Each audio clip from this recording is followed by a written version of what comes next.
All right. Good afternoon, everyone. Happy Monday it is again. We are excited to be here with you today. Allison Scalberg here, Consolidated Planning Group. We are a holistic special needs planning firm. If you have attended our webinars in the past, thank you for attending. If you're back, we're glad you're back. If you're here for the first time, let me just give a couple of housekeeping items today. As for your cameras and your audio, it is muted. We can't see you and we can't hear you, but we do know you're there and we're glad you're here. We aim to answer as many questions as we can today. So if you'll put your questions in the chat box, I'm going to be monitoring the chat box and we'll read those out.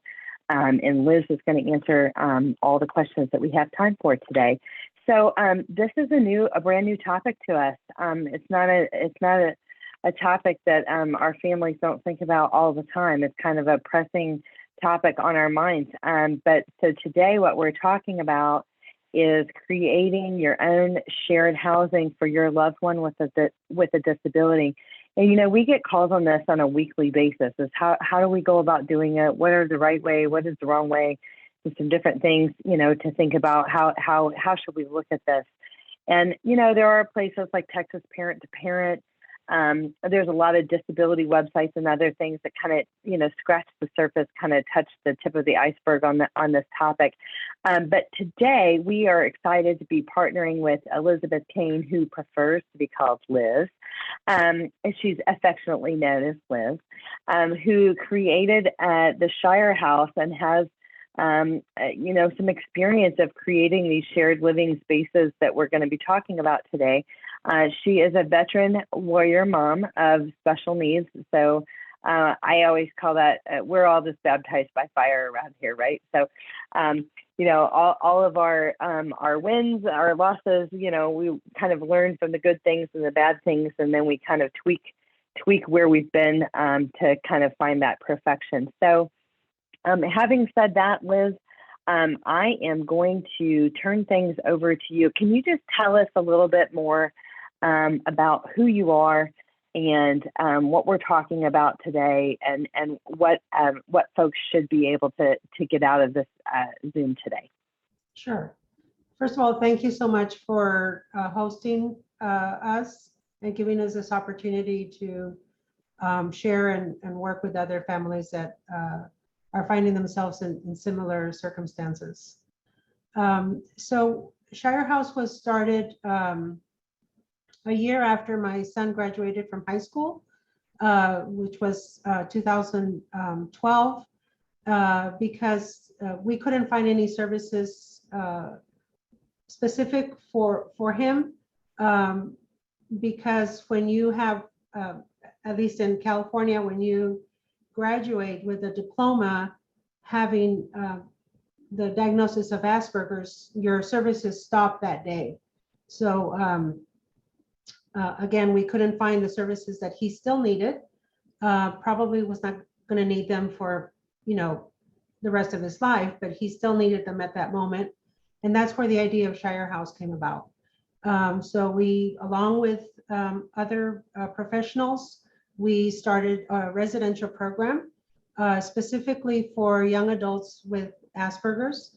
And one of the first questions, because we are transitional, one of the first questions was, where do you see yourself after Shire House? The goal was not to return to live with your parents. It was for you to go live in some sort of independent living setting. Some had transitioned to four-year colleges, some transitioned to their own apartment, and then some didn't want to live by themselves. And that's where the idea of shared housing came about and was created. And we did open 5 shared housings in the San Francisco Bay Area. But because we moved to San Antonio a year ago, April of 21, we had to close 4 of them because they were under the umbrella of Shire House. So that's a component to consider as we're talking about this today. One of them remained open because it was not under the umbrella of Shire House. This was someone I knew that lived by herself with in a huge house, but she had had a special needs son, not autism, something else. And so she had that experience of, dealing with that for many years. And I came to her and asked her if she would open up her house to take in our transition clients. And she did. And this was 5 years ago. And so that is still running. She's accepted several of our clients who have transitioned out, boys and girls. And she still operates that. How we help her is, as we send her new clients, she doesn't call them clients. She refers to them as housemates, as we do with our shared housing. She calls me and, hey, Liz, Henry is doing this or behaving this way, or, what do I do? So we help her manage and something that might come up during the stay of these young adults at her house. And the 3 boys she has right now have been with her, I think, for 3 or 4 years. So she doesn't call me as often now because they have an ongoing relationship and she knows how to manage them. So for the sake of time, and we're going, from 12 to 1 today, I don't think I mentioned that earlier to everybody for whoever's planning lunch. I think I'm a little foggy on exactly what Shire House is. Is this a transition program, a day program, or is this a transition residential living program? And then I understand the second part, like the goal part of kind of where it's going, and I understand what we're talking about today, but I just didn't understand that piece. Could you tell everybody what Shire House is, like kind of the 30-second commercial on who Shire House is? Sure. So our clients come to live with us on a transitional basis. It's a month-to-month program that is tailored to them specifically. And the shortest we've had is 8 months, and the longest we've had is 4 years of clients that needed to accept their diagnoses, learn to manage. The goal is to self-manage up to their particular level. We all need help, even whether we have Asperger's or not. So we teach them and we practice advocating for what their needs are, for when they're going to be living on their own. And then we transition them into, like I said earlier, their independent living. But the residential program is here at our, this house, and it's co-ed. We have social mentors that come in and work with our clients Monday through Friday. They there's a lot of independent living skills that we practice, again, based on, some don't need someone to wake them up, and then some do need a wake-up call. We don't manage medication. They should be self-manageable in that area. But a lot of it is just learning and practicing independent living skills, and managing and learning to manage their behavior, their social, and their emotional issues, so they can be successfully employed or going to school and finish college. A couple quick questions before we move on. So Shire House, it's in San Antonio. Yes. Do you have openings? How many residents, or I forget the name you called it, do you have? And is this private pay? Shire House is private pay. We can have 5 clients living here with us. Right now we have 3, so we have 2 openings. But the 2, okay, it's in a shared room. It's not a private room. And then we started a shared housing down the road from us. We want to create another satellite of shared housings within our community near us, so that we can be proximity to each other and share the staff and so forth. And that house is full. We have 3 people living there, and I will share later because 2 of those did not come through our program. Gotcha. Mm-hmm. So a lot of times, so we get questions on a pretty regular basis of, hey, my mother passed away or somebody passed away in the family and we have this house, or we have this house next door, or we have land and we would like to build a house, or we would like to put a mobile home on our land or something along those lines. And we would like to, create shared housing. What is the best way to go about doing that? So from the first, from this slide, it's all about kind of, setting this up and the structure that you're going to set it up under. Do you have any recommendations on this? Yes, and that's what this program is about today, is how to come about. What do you need to figure out to create your own shared housing? It's not going to be under the umbrella of Shire House. This is your own unique. But what we're doing is we're sharing with you how we did it, what we learned the hard way sometimes, and what worked for us, what didn't work. And again, this is what this talk is about today. So we have a couple of questions that I want to address. Well, there's several. Someone said, "Can you be specific about the clients that you specifically take?" So our clients must be under the autism spectrum, specifically Asperger's or high functioning autism or neurodiverse, which my understanding is someone who falls under autism but has not officially been diagnosed as such. Their numbers are right on the border. So those are the type of clients we work with in our residential program. Okay, and so someone said this does not sound like a program that would be appropriate for someone with significant physical disabilities. I want to clarify. First, I asked her to just talk about Shire House. So she's talking about creating your own shared housing. So today we're talking about creating your own shared housing. Yes, she also has Shire House, but I just wanted her to mention that and share what she's got going on in San Antonio, because I think a lot of families haven't heard about that before. But as far as creating your own shared housing, you have the ability to create it in such a manner if it's someone with significant physical disabilities, such as a wheelchair, or if your program needs to be a program that does administer medicine or other things like that. There's kind of different things like that. Someone else, there's a couple more questions. Is there 24-hour supervision at the house where clients could live? Let's just address that as far as creating your own shared housing.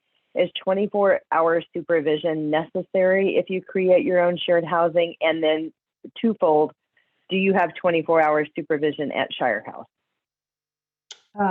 So yes, we do have 24-hour supervision here in our residential program, but it's not because our clients need 24-hour supervision. It's just my husband and I live here, and we do that in order to keep the costs down for the families.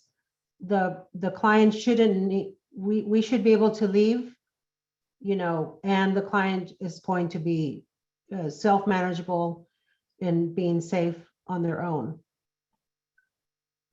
Okay, so the bottom line is when creating your own shared housing, then folks can create it as broad or narrow as they want to, or for a specific diagnosis. So if somebody said, well, we work with families with kids, with adults with Down syndrome, or we work with autism, or we work with individuals with mobility issues or things like that. So they could create that as part of their plan. Okay, so last question that we're going to take for right now, and we'll let you move on.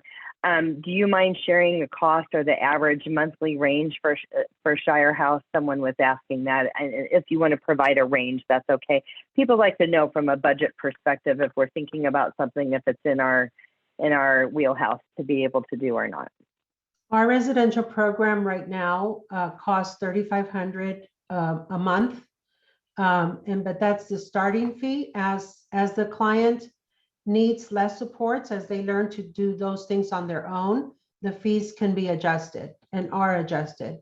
And then we transition them out into a more economical, sustainable, independent living setting, which could be our shared housing or something else. Perfect. Yeah, and the other questions, we are going to address them in the other panels. Sure. Okay. Okay. So Are when you? go Go ahead. ahead. So when you're, I mean, our guests here today are here because they want to know about this shared housing. This can be tailored to any specific need. Well, within reason, of course, because there's some that are much more severe and need more supports, but there's a lot of components that are going to be, that you're going to need to answer and figure out, as you are thinking about doing this. So is it going to be your own, like the lady in California? This is her own thing. It's not under Shire House. It's her own thing. She has her fees. We don't tell her what to charge and so forth. And she has her own supports that she provides, like meals and housekeeping and so forth. So you need to determine, is this going to be my thing, or is this going to be a partnership? Maybe it's two families that want to get together, or a group of families. Or are you going to set it up as a nonprofit where you raise funds for the program and other services that you might want to provide, or other, and that can be, an assortment of structures. So these are the things that you need to figure out first, kind of like the foundation before you go on to the next steps. And so we could go to the next slide. I have some questions here. So might also be important to determine whether or not you want to be private pay, or whether or not you want to accept Medicaid waivers, for instance, like the home and community-based waivers out that way. Is there a particular way that this would need to be set up if you were going to take waivers versus not take waivers? Yes, and I'll address that in the panel about finances, how you're going to structure your finances. And by the way, everything today is being recorded. Everybody's going to get a copy of these slides. And Liz so kindly made these slides in such a way that they're kind of a fill in the blank thing. So when you get your email later with the recording and the slides, you'll be able to kind of fill this in so you don't have to take notes on everything there. Yes, we recommend that you print them out, and as you meet with whoever you're working with, you fill in those answers during your meetings of when you're planning this. So what is the need, and that's where that question is answered. Is this going to be for kids with Down syndrome? Is this going to be for kids with this or that? And you're the ones that decide that. And again, that structure is going to be tailored to that specific need. Who will it serve? What age group are you thinking of doing? Is it 18 and all the way up? We have found that it's better to group into like 18 through 28, and then 28 to 38, and so forth. Just because there's so many different dynamics within each age group of what they like, what they don't like, from what they watch on TV to what they play, board games and so forth, and interests. And then will a family member be part of the clients being served? And I bring this up because we structured Shire House as a nonprofit, and technically my son was the first client, but because we were a nonprofit, I had to pay the fees that everyone else was paying. So that's another thing to consider. If it's your own, just your own LLC, then you might not have to pay for your son or daughter, because you're giving of your house. So that's another thing that a lawyer will help you figure that out. But if you're a nonprofit, then it's not your own business. You have to comply with the rules that the board sets up. Any questions, or we can go to the so at the time we started Shire House, we didn't have a house. It wasn't until 4 months later that a friend offered her house to us to rent. So, but maybe some of you already have a house that, like Allison was saying, is empty because of different reasons, or maybe you as a group have decided to buy a house or to lease a house. Our shared housings have been leased. We have to find a landlord who is willing to lease to us. I have them come to Shire House to see who we are and to see how our house is structured, the client's rooms, how we keep the house maintained and cleaned and organized, and that's how we're going to treat their house. They usually are glad that they are providing this service, yet they're renting their house to something worthwhile, and they're glad that we're taking care of the house. We ask them, do you want us to call you when things break, or do you want us to fix it? And some say fix it yourself, and some say call us just to review what the problem is, and we'll let you know at that time. But they like that because we have staff going there at least once a week, the boys or the girls are not completely on their own and destroying the house, so to speak. You might not have a property in mind, so this is something you would discuss with your group or the people that you're planning it with, or with yourself. And then who will hold the title or the lease? So again, the shared houses that we've had, the lease has been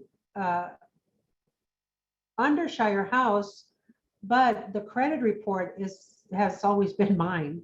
So that's another thing to consider. Even if it's a nonprofit, someone has to be responsible financially. So this is not a money-making venture. So you need to keep that in mind, that your credit is going to be used for probably anything that you want to do related to your program, unless you specifically set it up, or you might have already a lot of funds to start it up with.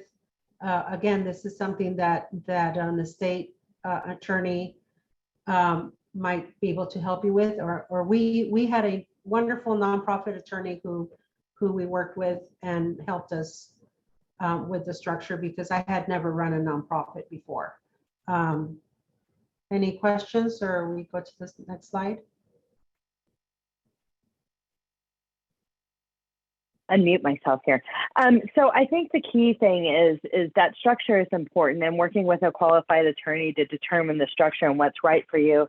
And people talk about partnerships and sinking ships and things like that. So I like the idea of like creating a shared housing where maybe you go in with another family or multiple families, and we've seen people have success on that, but those agreements need to be clear. Who's on first, who's on second, and kind of what the roles are, and as far as share and that kind of thing. So definitely my advice always is get professional help when it comes to stuff like this. If this isn't your background, get professional help. There was a question on whether or not a special needs trust can own property, and the answer is yes, a special needs trust definitely can own property, but a qualified attorney will help you determine whether that should happen now or later, or if there are other ways that would be more advantageous as you go through. Someone says, what is the advantage of a nonprofit versus like an LLC? Why did you choose, for instance, a nonprofit as opposed to going with some other type of setup? I chose a nonprofit structure because I had never done this before, and I wanted parents to feel comfortable writing that check every month. And I was very upfront with them. I've never done this before. This is a need that I feel I have the capacity and the knowledge to do. But I have a board that is keeping an eye on me. As a nonprofit, your finances are up in the sky for everyone to see. So it wasn't just signing over this check to Liz and then not knowing what Liz was doing or not doing. So that's why we created it as from a transparency perspective. Yes. As well. Okay, got it. And then of course there's tax benefits to the nonprofit status as well. Right.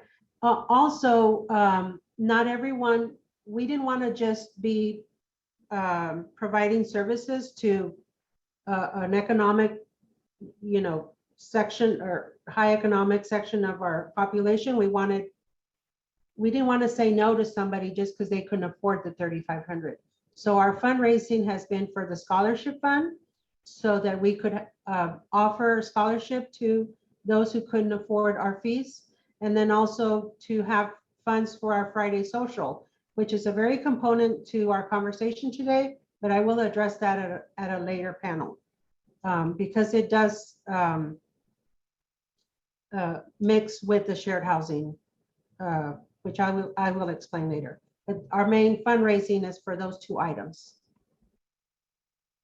We have a quick question. It says basically, if you buy a home that has a separate apartment or guest quarters on the property with the intent to have your special needs child live there independently and have it qualify as rent for them under the SSI or other benefits, do you need to set up any of these separate business entities to accommodate that? And it's really not that necessary. You can. I always suggest you at least have some entity set up, like an LLC, to protect yourself from lawsuits, right? Like even whether you have rental property, whether we're talking about setting up, shared housing for a person with a disability. I think if you're in the business of having rental property, it's smart to have those properties under an LLC so they can't sue you personally if something happens.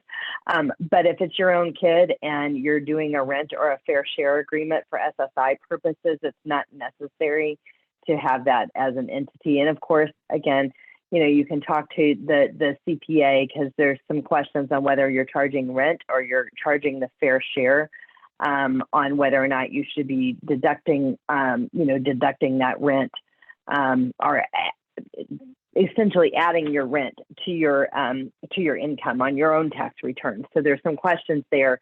But I think if it's just your kid and you're not having other kids on the premise, then you've just kind of got this separate entity type thing to get the full amount for SSI, it's not necessary. Something else we learned, and I know every state is different, but California had very pro renters rights, and so we wanted to protect ourselves from having admitted a client that, and we did. We did have clients that, not everything is in the reports, and they would become violent towards the staff or other clients. And the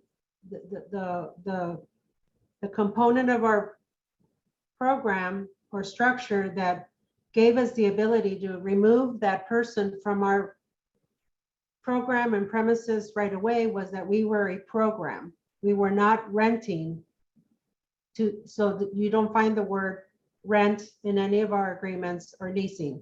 They are participating in a program.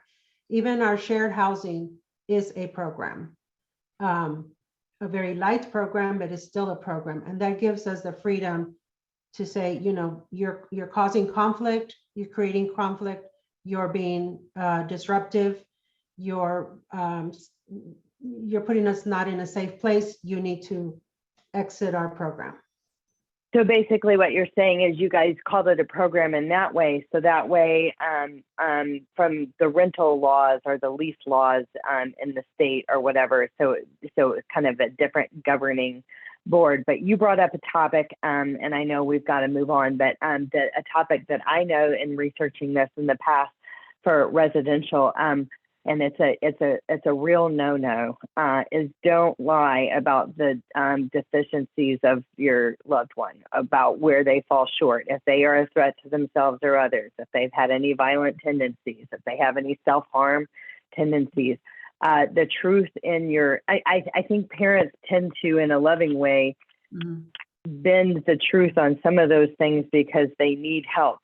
Right. And the help has been lacking in the U.S., not just in Texas, all across the U.S. for families that need help, and they know what to say or what to leave out. They don't necessarily lie; they leave out a few of the big facts. But the truth is to save your loved one and yourself some heartache, by finding a program that's going to be a fit for them, or creating a program that's going to be a fit for them, because all of those things that you see in your household are going to emerge, whether they're somewhere else or they're with you, and you can avoid, being removed from a program that way. So that is an ongoing issue. It's all across the country. Any place that has any residential for individuals with disability, they have some pretty steep screenings that go in place. And so if you're considering creating this for yourself, I would say, doing research on how do other people screen potential residents. What are some good questions? You don't have to create everything. There's a lot of stuff that's already out there, and there's no monopoly on great ideas. So looking at other programs and finding out what questions they ask. And then really the litmus test for you of what are you willing to deal with? What do you have? I always use this phrase, and I say, who we are and what do we do? Who are you and what do you do? So if you're creating this shared housing, who we are and what do we do? Who we are, what do we do? Who do we serve? And really being granular on who you serve. Like, you're pretty granular on who you serve, right? But really being granular on that and knowing who you serve is going to prevent some major upset. So like when you were talking about age earlier, so what is the diagnosis? What is the level of need or the level of care that the individual has? What can you deal with? What can't you deal with? I think really getting in the weeds with that and thinking about that is important. And then obviously you started this because of your own child and your own son, but can you talk to us about how did you arrive where you arrived on the granular level that you're at on who you are, what you do, and who you serve? Well, it came from experience. My son was diagnosed in 1999 when he was in kindergarten with like 9 different diagnoses. And so even his school psychologist at the time said, I have no idea what Asperger's is. And so there came a time when I, as a person inside my heart and mind, had to accept that this was my new life, and that this is, so I dedicated myself to learning everything I needed to know to learn how to manage Paul, and including, from I was scared to death to ask for any help. We were brought up that you took care of yourself and you didn't ask people for help. So it was just asking the school for help, for the right resources, for the right services. So anyway, going back to Shire House, I knew what I could, because I've lived at Shire House since the beginning. I knew what I could do and what I could not do. So I knew how to manage Asperger's.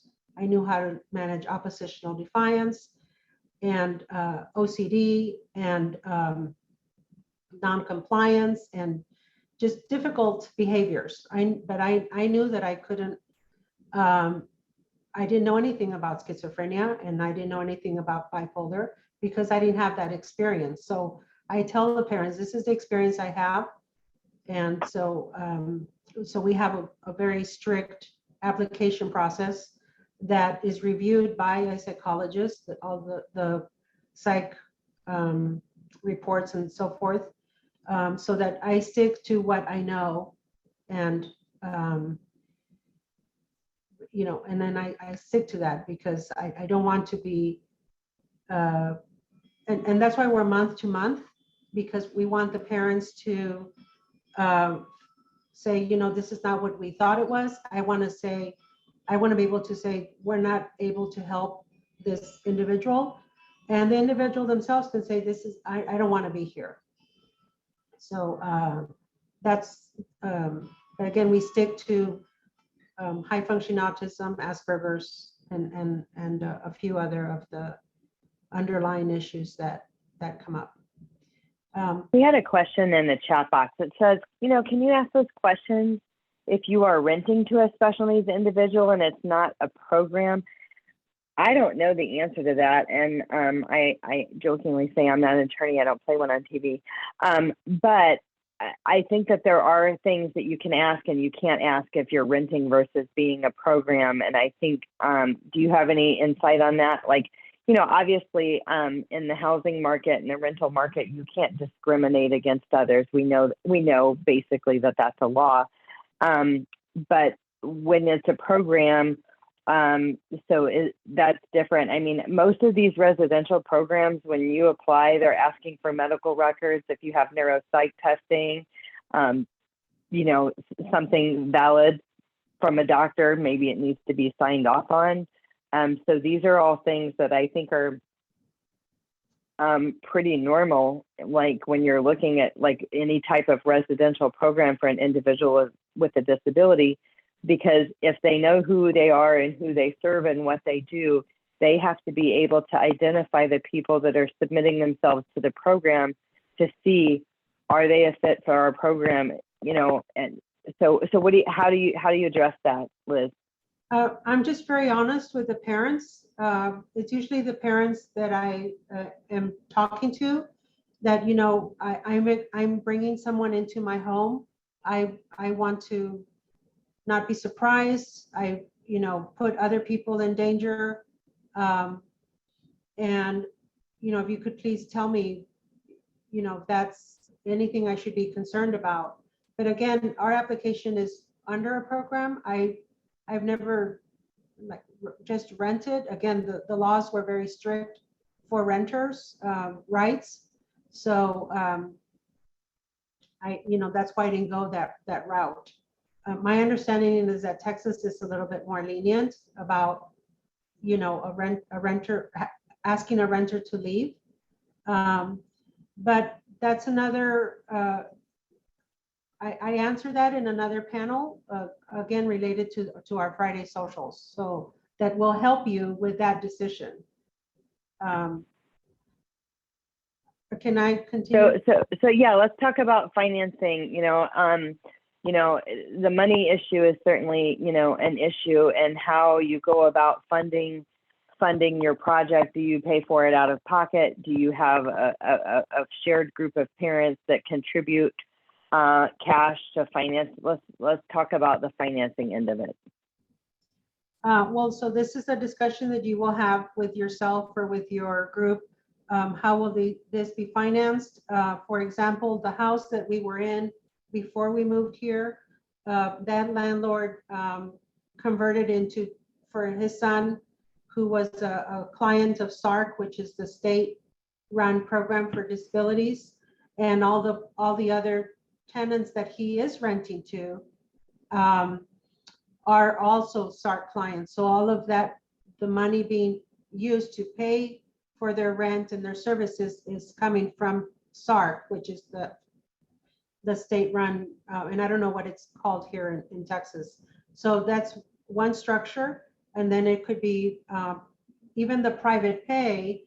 If the client is working, part of it could come from them and part of it could come from the parents. Or once they're in the shared housing, then it's more affordable. The client can pay for it all. So these are just different ways that you can figure out who's paying for what, and and they sign an agreement that they will pay for, and that's why there's follow-up as to whether they're still working, and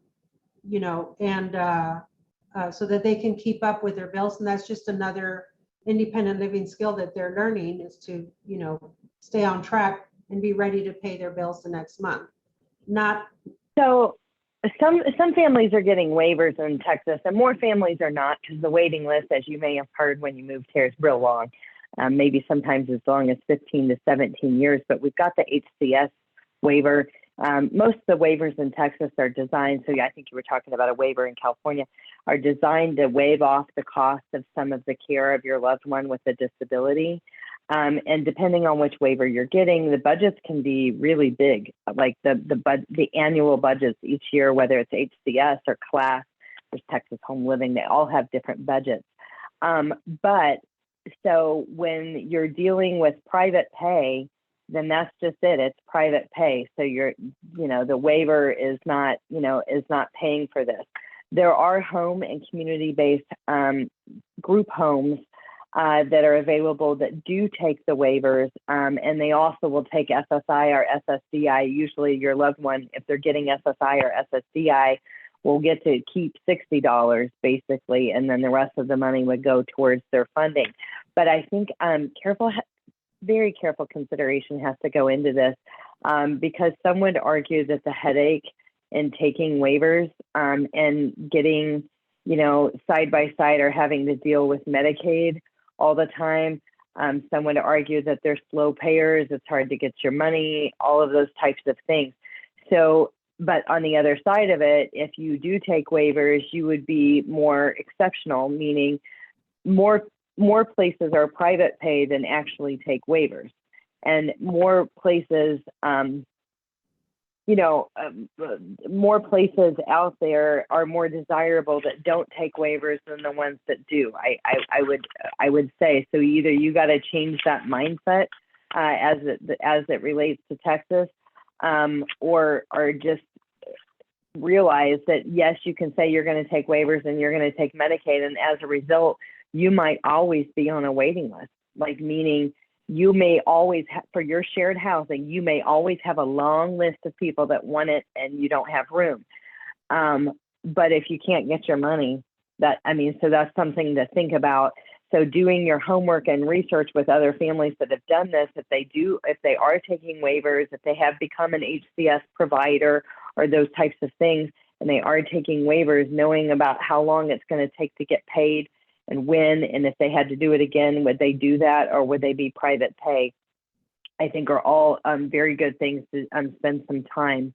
And again, I think it's Texas Parent to Parent has a good thing on their website, kind of talking about creating shared housing and whether or not to take waivers or not. They have some information out there as well. And you can have a combination. One of our shared housing, we had a client that, again, I don't like telling people, no, we can't take you because you can't afford it, is we sit with the other parents and we have someone interested in this room. They don't have the funds. Can we increase your funds by this amount so that they can participate in our program? And usually they were willing to do that, so it was a collaborative effort on not just meeting your personal needs as a family, but also helping others in the process, and that, did something for them emotionally, that they were helping this client. And the client never knew that he was paying less. Then everyone was treated equally.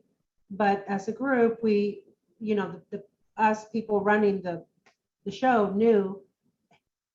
And again, we didn't want to turn somebody down. We figured out a way to make it work, and it wasn't a lot. It was, if we all contributed, including time, to do the check-ins, the weekly check-ins, that we were willing to do that. Again, we're meeting a need. We weren't doing this to add money to our pockets, so to speak.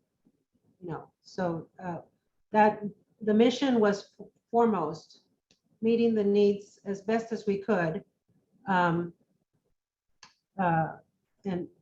not just sticking to only the people that could pay. So that's another thing you can, as a group, can sit down and figure out. And so when someone asks us for a scholarship, we ask them, how much are you able to give towards the fees? And once they told us that, then we have a meeting, we go over our books. How does our next month's look? Are we able to manage this? And, and you learn new ways to stretch the food budget, or, adjust other things so that you can take in this individual. We have something in the chat box that I think is important to share. It says Fannie Mae will approve first mortgages for buyers who are buying a second home for a disabled child or an elderly parent.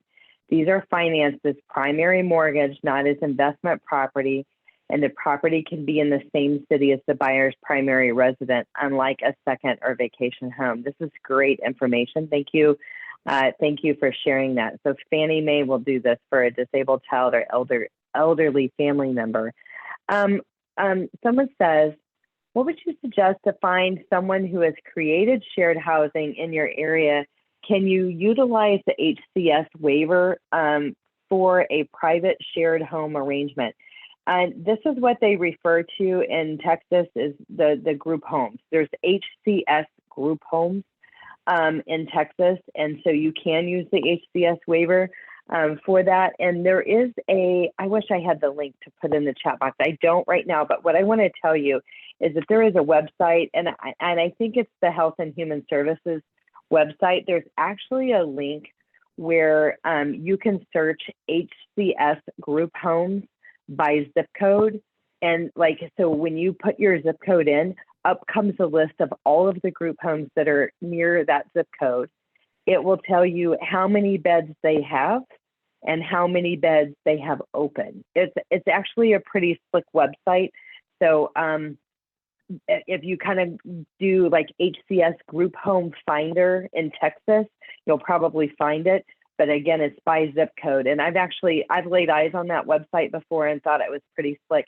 It's been a little while since I've looked at it. When I looked at it before, the one takeaway that I had in looking at it is that there was low availability. So there was quite a few group homes out there, but a lot of them were full or they had 0 beds left, or, so that was, so we always say that's why it's important to be having these conversations and thinking about this now. So if you've got a kid that might be transitioning in a few years, or you're thinking about this, I've had doctors, physician clients come and say, hey, we've got a group of physicians that we want to put this together. Like we want to have this, we want to create this group housing, and no, we don't want to take Medicaid, or any of the Medicaid waivers, but we have enough to endow this to make it affordable for others. So there's all kinds of things. Okay, awesome. Somebody put that link in the chat box for everybody. I think that's the link that I was just talking about. So you guys can click on that and check that out as well. All right, so let's talk about the legal component. We've got about 12 minutes left before 1 o'clock. So let's talk about the legal component. So you, based on the state that you're in, and sometimes even the county, you look up if you can have that particular setting. The easiest way to call is your district here in Texas. I have found you call your district and they guide you through all of the different county programs. You just ask them, I'm looking for how do I get permission to do this? And they connect you to the person, or they might connect you to somebody else that needs to connect you to the right person. But it's actually been quite easy finding the appropriate person to speak to and the zoning as to whether you can do what you want to do within your property that you have in mind. The insurance, you ask your insurance broker, I'm planning to do this. What kind of insurance do you need? We not only have nonprofit insurance, but we also have home liability insurance, and then we have renters insurance for each client as well, so that their stuff is covered, because most of them have a lot of electronic stuff that would need to be replaced if something was to happen. And then what other professionals do you need? Attorneys. For our shared housing, we had a personal trainer who worked within the autism field, and he would come and create an activity for our clients once a week. And then we also had a therapist that they would go to as a group to meet with him.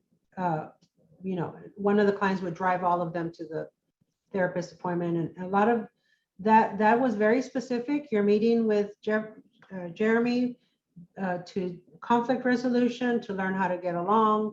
They've been living long enough with each other that they were now bickering with each other, like husbands and wives do. So we started sending them to group therapy for conflict resolution. One thing I wanted to mention here is, do we take insurance or do we not take insurance? And some of these residential places, what they have done is they have hired professional insurance billers. where they partner with families. So to get some of the cost of this housing covered by insurance. So in these types of homes, they are offering like OT, PT, speech therapy. They might be offering, like they may have a psychologist or a psychiatrist that works with the residents and things like that. And various types of therapy could be covered under the insurance. So if they basically, what a lot of these places try to do is they try to kind of balance out the days of therapy throughout the week, right? So that, because you can only, a lot of insurances, you can only bill like one service a day or something like that.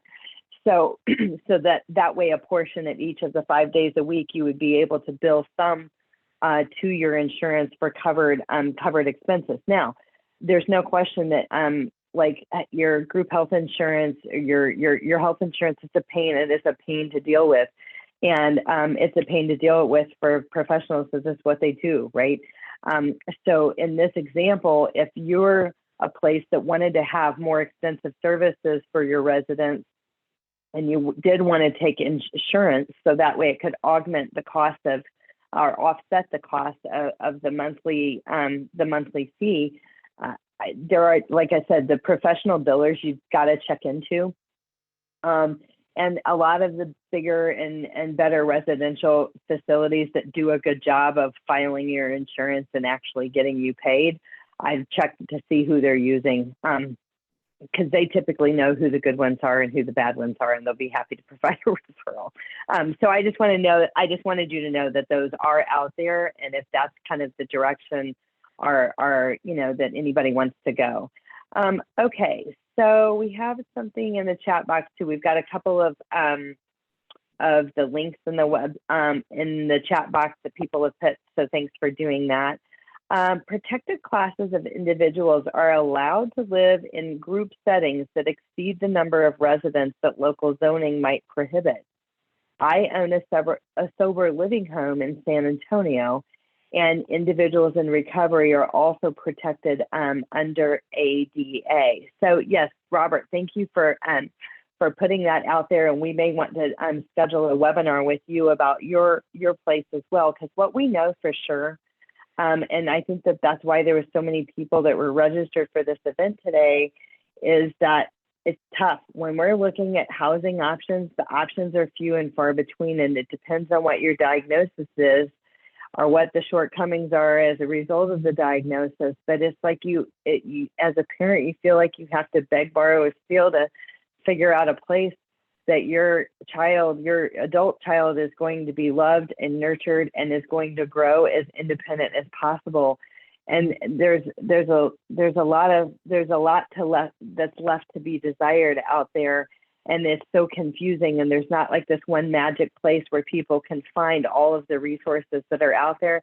There's people that would be happy to charge you $5 or $10 grand as a consultant to figure this out for you, and they'll look all across the country. And you could say, I need it to cover it, I need it to take a waiver, I need it to take insurance, or I need what have you.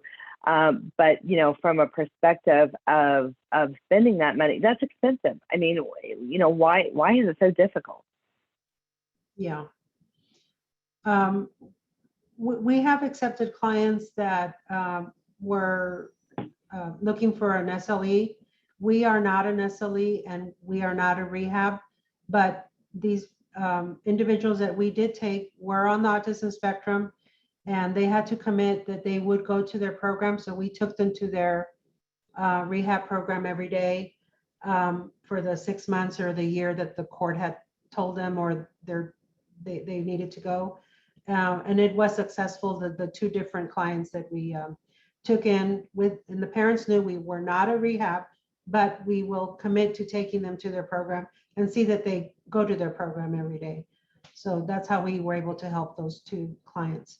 And that might be similar on the mental health side of the house, the partial hospitalization, the PHP programs, or the intensive outpatient therapy programs, the IOP programs as well.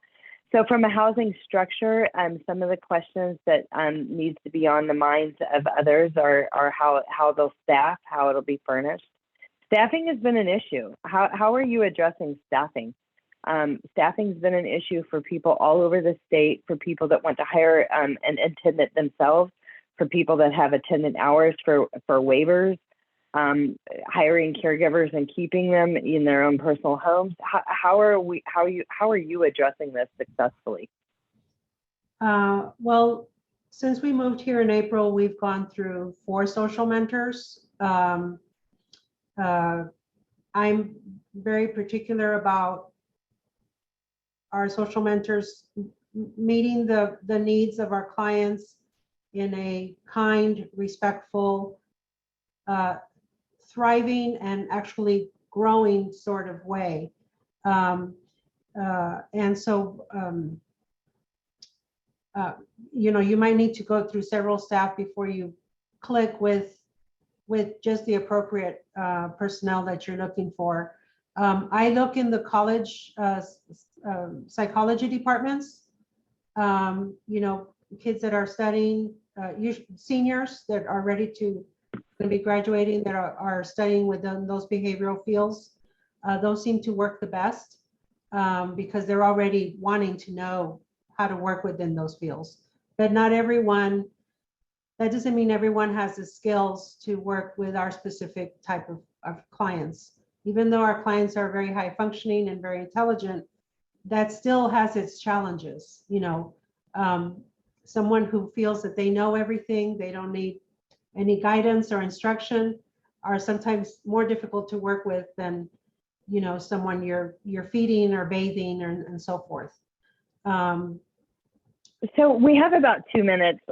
We have about 2 minutes left today. So, and I know that we want to get through, but let's talk about, is there any services? So clearly organizations, daily programs, transportation is a big one, especially if we're getting them to and from somewhere, if they're going to a daily transition program or any of the other programs that you mentioned.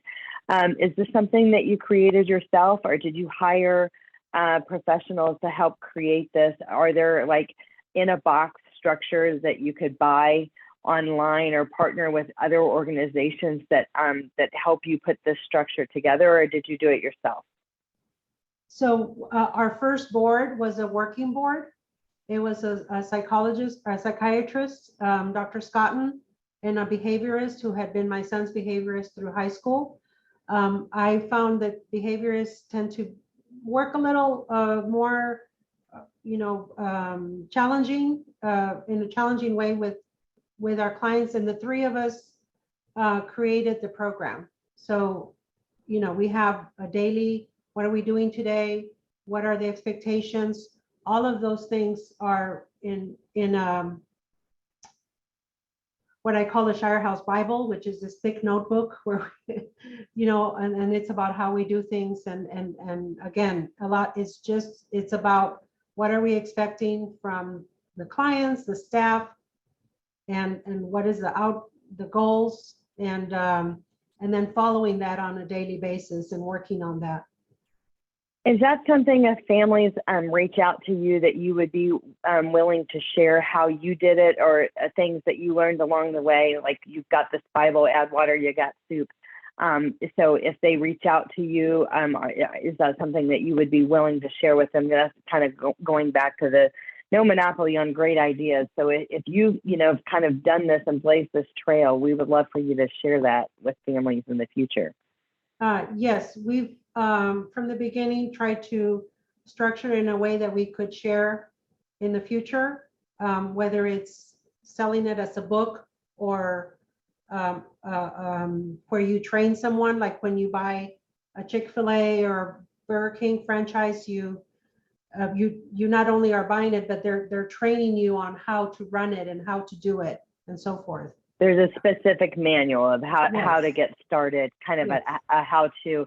And I know, again, like Autism Speaks, they have a lot of how-to manuals out there. They call them toolkits on the Autism Speaks website. So you should check out some of their toolkits. Again, Texas Parent to Parent has some good content out there. And I know that we're out of time for today, Liz. We appreciate you taking the time to talk to us a little bit further. Liz, you can reach out to Liz directly if you've got questions or you want to talk to her about kind of what you're trying to set up. She can kind of give you some directional guidance. And again, you know, just really kind of share some of the things that they've learned and what they're doing. And then that's my recommendation too, is kind of poking around, you know, my own self, kind of calling around and learning what else was out there and learning what I didn't like, what I did like, what do they do great, what do they do that it's not so great. Was kind of forming my own opinion of how I would do it, or where would be the ideal setting.